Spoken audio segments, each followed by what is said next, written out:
వాక్య భాగాన్ని చదువుకున్నాము. యెషయా గ్రంథము 7వ అధ్యాయం 14వ వచనం చదువుదాం. యేసుక్రీస్తు ప్రభుల వారు ఈ లోకములో పుట్టక మునిపే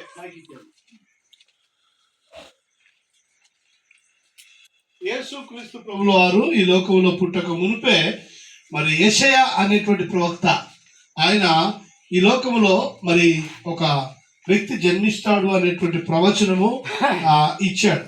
7వ అధ్యాయం 14వ వచనం. కాబట్టి ప్రభువు తానే ఒక సూచన మీకు చూపును, ఆలకించుడి, కన్యక గర్భవతి అయి కుమారుని కని అతనికి ఇమాన్యుయల్ అనే పేరు పెట్టబడును అని చెప్పేసి అన్నారు.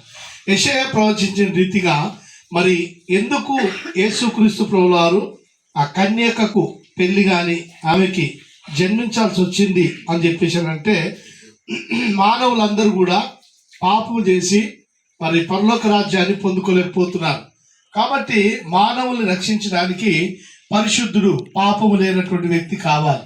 కనుకనే ఆ దేవాతి దేవుడు మానవుడిగా ఈ లోకంలో జన్మించడానికి ఆ కన్య అయినటువంటి మరియను ఏర్పాటు చేసుకున్నాడు. కాబట్టి ఆ తల్లిగా మరి ఎలాంటి పురుషునితో సంబంధం లేకుండా పరిశుద్ధాత్మ ద్వారా యేసుక్రీస్తు ప్రభువు వారు ఈ లోకంలో జన్మించారు.